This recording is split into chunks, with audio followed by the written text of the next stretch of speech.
y'all, I'm Laura Richardson with Relevate, and we're bringing you another episode of our series, I'm Moving to North Carolina, Now What? So keep in mind, even if you're already here, so you already live in the Triangle, this video does pertain to you because it's a question I get asked a lot. And this is not just from you first-time home buyers. Folks who have actually purchased before want to know, have anything changed? Are the rules different?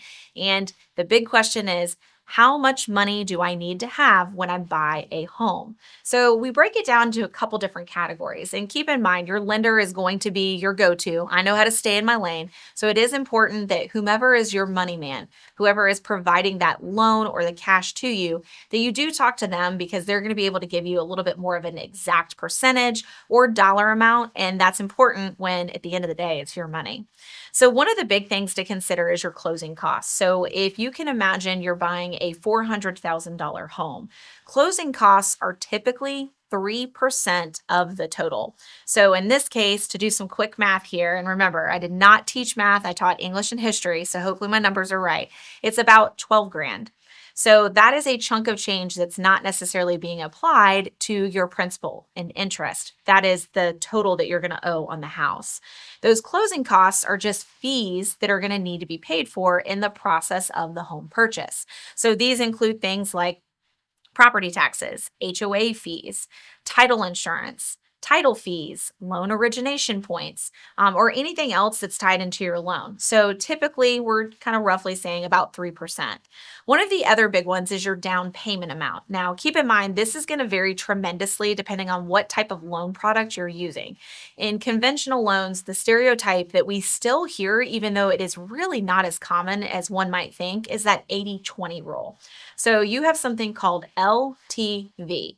Love a good acronym, loan to value. That LTV means that 1% is the loan amount, 1% is the down payment amount. So in an 80-20 scenario, 80% is what the lender is covering or your banking institution, and then the 20% is what you, the buyer, are bringing to the closing table. This is not to be confused with the closing costs I just talked about. They are very different, all right? Your down payment is going towards the total amount owed on the home. So there are different loan products. Like a conventional loan, you can go fairly low, but then there are some other ones like an FHA, USDA, VA, physician's loan, a DPA. There's a lot of different ones that can actually allow you to put as little as 0% down, meaning 100% of the loan is actually being supplied by your lending institution or some kind of government-backed program. So keep in mind, that's a big one to consider. Also, the big thing with the 80-20 stereotype and the reason why that became a thing was because you're trying to eliminate something called PMI or private mortgage insurance. So once you hit that 20% threshold in a down payment, that gets removed from the principal and interest that you're actually paying on the home. So something to ask your lender about. Tell me about that PMI.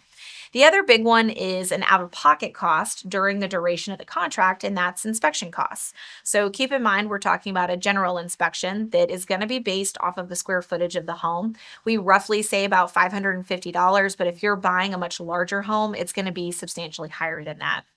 The other one is a pest inspection or a radon test. Both of those are typically about $150 depending on the size of the home as well. And then we have septic and well. So one of the big ones I'll mention with a septic system in particular is usually the septic inspection is one cost and a septic pumping is another. Not to get too far down in the weeds on this, but you have to kind of consider what your options are. So when you're pumping a septic tank, you're taking all of the waste, y'all know what I'm talking about, out of the home and you're getting rid of it. You're clearing out the tank. So the benefit to that is there are areas of the tank I can actually see more clearly, so it can help you in due diligence negotiations. One of the bummers about this is you're literally paying for somebody else's stuff to be removed from the home. And some folks don't feel like they want to do that at that point because they don't actually own the house yet. So just kind of weigh your options, make some considerations, talk to your septic inspector because there's always pluses and minuses to everything. And then the last one is a well water test. So keep in mind with well systems, it's important to do two things. One, test for radon that can be in the well. So, similar radon tests that you would do for the home, in addition to testing for any microbial kind of growth or bacteria that has gotten into the water. Sometimes you can also have too high of something. So, like too much zinc, and a filter needs to be added. So, very good to test your water source. Another one is your appraisal fee. You are going to pay your appraisal out of pocket so that you can order a valuation on the home, which is going to prove to your lender that the amount of money they're giving, it is not just being driven by market value. There's actually other comparable homes that prove the home is actually at that worth. And then a survey. So surveys can be very interesting when it comes to out-of-pocket costs. A smaller parcel, you're typically looking at about $700, give or take. Larger parcels, so when there's multiple acres involved, it can be a few $1,000s. On big land deals that we've done, we've seen them upwards of like $10,000 just because when it comes to a surveyor, they're having to document every single kind of change in the line. So if it's a straight rectangle, it makes it a little bit easier to find those perimeters. But if it's kind of a wonky shaped property or there's bodies of water or multiple structures, anything like that can make it a more complicated survey, which also ups the ticket price. And then another one to think about is project expenses. And while when we're talking about what does it take to purchase the home and you could forego these costs, it's still something to be mindful of. So let's say that you're walking in and there's bright purple walls and purple's just not your color and you know you're going to have to paint the entire interior should you buy this house.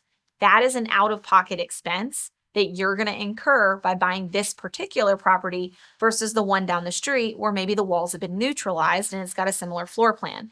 So always keep that kind of in the back of your mind so that you're not going too far out of pocket in the purchase process and then livability does get affected. Then the other one I always like to mention is Murphy's Law is going to hit when you buy a home, y'all. Things are going to happen, stuff is going to shift, things will break. I know that when we bought our own house, we came in and there had been a leak in the kitchen that, of course, didn't happen until after our final walkthrough. So just keep in mind that sometimes the worst case scenarios do come to fruition and you do want to kind of have a rainy day fund just in case. So I'm Laura Richardson with Relevate. If you have any questions, drop those in the comments below and we hope to work with you and help you through this process. We'll see you next time.